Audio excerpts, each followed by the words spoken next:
Hello class 9. We are back here again with the discussion of motion in one dimension. So we were discussing different kinds of graphs, especially the displacement versus time graph. Here we are having three different graphs depicting three different types of motion.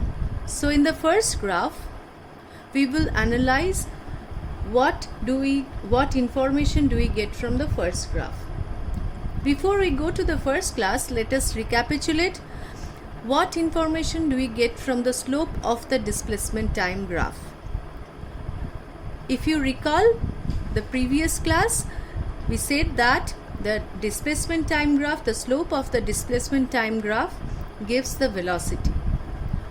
So here if you look at this nature of the graph, it's a straight line and we know that the slope of the straight line is always a constant.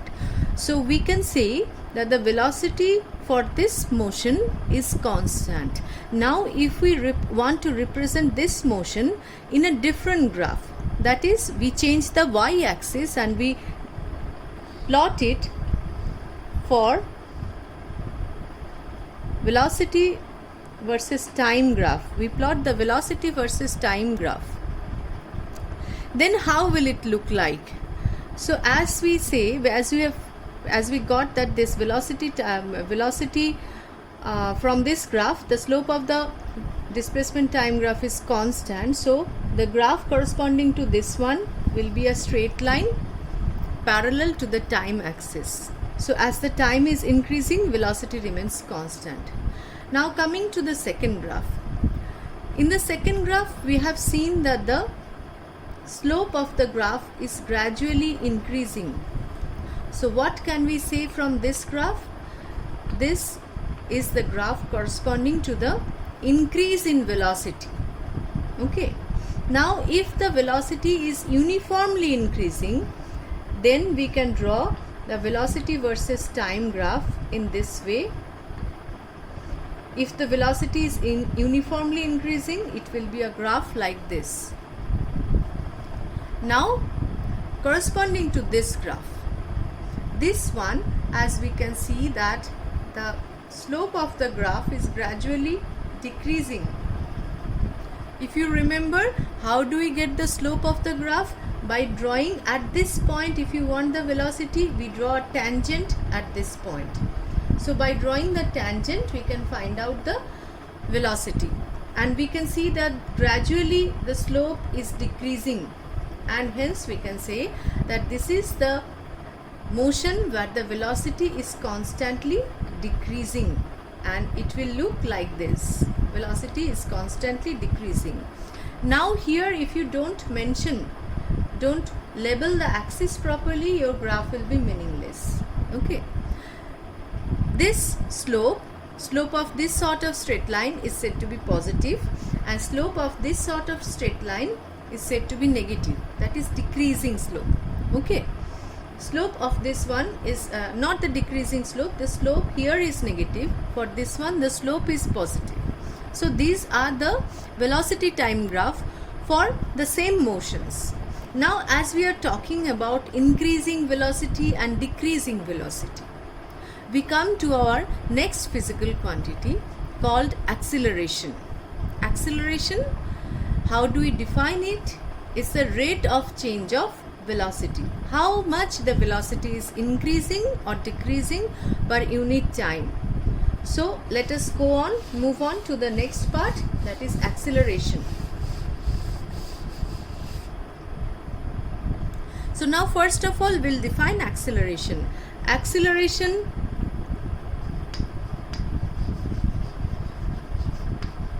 is the rate of change of velocity. Okay, so we say that acceleration is equal to change in velocity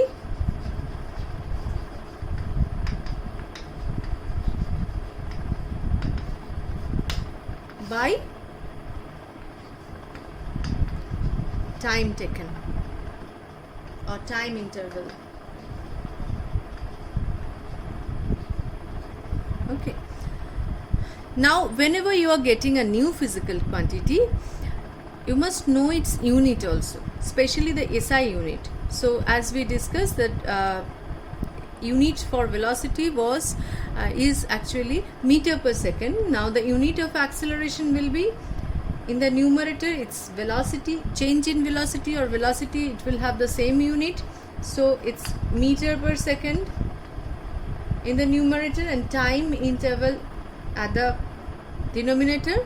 So meter per second, and we get our new unit, meter per second square, and we write it like this: meter second to the power minus 2. Okay, now how do we mathematically express acceleration? This is very important. We'll go to this now. Suppose a body is moving with initial velocity u. Initial velocity is always denoted by u. It's a convention that we follow, and after certain time the velocity changes to v, and in the time interval t it changes to v. Okay, then the definition of acceleration, from the definition of acceleration, the change in velocity will be v minus u. How much is it changing? V minus u, and the time taken is t, and acceleration is given by a is equal to v minus u. Okay, now as we are talking about vector and scalar, acceleration, whether it is scalar or vector, acceleration is of course a vector quantity. It has direction. As we are talking about increase or decrease of velocity, when the velocity is increasing, we call it in this way. The velocity is increasing means that there is an acceleration, and when the velocity is decreasing, then that acceleration we call as, name it as retardation or negative acceleration. Okay, now we'll try few numericals from this part, from your textbook. A body is moving vertically upwards. Its velocity changes at constant rate from 50 meter per second. So the initial velocity is 50 meter per second. So let me tell you the way to solve numericals. So this is your numerical number 11 from Concise Physics. Okay, so the process of solving numerical is, the first step is you have to tabulate the data properly. Read the numerical properly and try to identify the data, which data is given, and you tabulate the data first. First of all, the body is moving vertically upwards. Try to visualize the problem. Then as the body is moving vertically upward, its velocity changes at a constant rate from 50 meter per second. So the initial velocity u is 50 meter per second to 20 meter per second. 2 means the final velocity is 20 meter per second. What is the time taken? Time taken is 3 seconds. Okay, now we have tabulated the data. Now we'll move on to the next part of the problem. It says, what is its acceleration? So just analyze in your mind. So what do we have to find out? Acceleration. The next step, that's very important step, for which you will get 1 mark. 1 mark will be awarded for writing the correct working formula. So what working formula we will apply here? We will write A is equal to V minus U by T. Okay, A is equal to V minus U by T. Next step is also very important. We have to substitute the values here. Correct substitution. For correct substitution, marks are there. So V is 20, U is 50. So in the intermediate steps, we will not put the units, and the time taken is 3 seconds. So what is the final value that we are getting? 20 minus 50 is minus 30 divided by 3, that is minus 10. What will be the unit of acceleration? Unit of acceleration is meter per second square. And last but not the least, you have to write the final answer and put it in a box. Minus 10 meter per second square. You put it inside a box. Final answer. So what are the steps to solve a numerical? First, tabulate the data, then write down the working formula, then substitute the values, then find out the correct answer. In the last and final step, there must be correct unit. Without unit, you will not get marks. Okay? So we get the acceleration minus 10 meters square.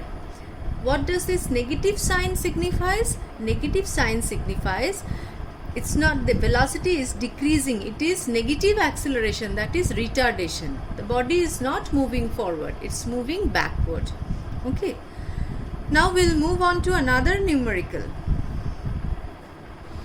Let me tell you, without solving numerical, you will not be able to understand the basic concepts. So the next question here is question number 13.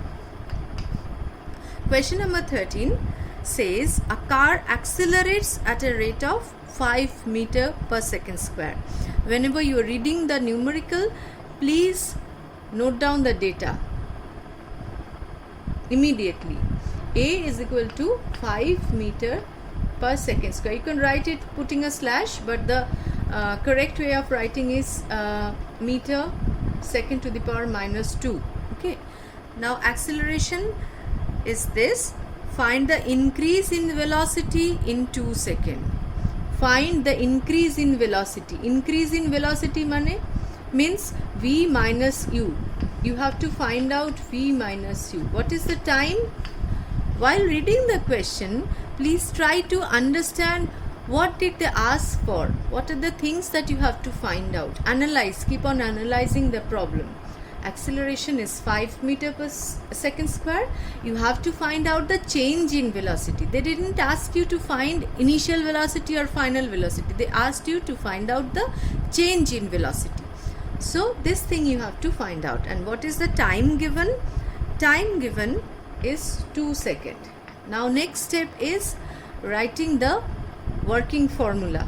Working formula is there you will get 1 mark. If there are 3 marks in a numerical, 1 mark is kept for the correct formula, then the second marks for the correct substitution, and third marks for writing the correct answer with proper unit. So A is equal to V minus U by T. This is the working formula, and this one you have to find out. So we will arrange it and write it. V minus U is equal to, we'll do a little bit cross multiplication and algebra, and we'll write it V minus U is equal to A into T, and A has a value 5, T is 2. We will not put the units in the intermediate state. Is equal to 10, and what will be the unit? How to put the unit here? We are finding out the change in velocity. So change in velocity, unit of change in velocity and unit of velocity will be same. So it's 10 meter per second, or you can write it 10 meters second to the power minus 1. Once again, write the answer. Change in velocity V minus U is equal to 10 meter per second, and put it inside a box. The final answer must be written in a box. Okay. Now the third and the last problem today, last numerical today. Question number 15 from your textbook, that is the concise physics. It's given a bicycle is initially moving with a velocity 5 meter per second. So What do we write here? Initial velocity is denoted by u. U is equal to 5 meter per second. Okay. Now it accelerates for 5 seconds. So the time for acceleration is equal to 5 seconds. And then rate of acceleration, that is the acceleration, is 2 meter per second square. Okay. What will be the velocity after 5 seconds? That is, they have asked you to find out v. Then what to do? Once again, write down the working formula. A is equal to v minus u by t. And we rearrange it. And what do we write? At is equal to v minus u. And they asked you to find out v. There is a little bit algebra we are doing. At is equal to v minus u, and taking u to this side, we get v is equal to u plus at. This equation is very important. In the next part we'll learn about this equation. So v is equal to u plus at, and we get this as u putting the value, substituting the value, we are getting 5, u is 5, a is 2, and t is 5 again. So 5 plus 10, that is 15 meter per second. Take care about the unit. So this is v, and unit of v will be 15 meter per second. So after this, I'll give you one assignment based on the numericals from this chapter. Okay, that's all for today. Study this chapter and let me know if you face any problem. Thank you so much.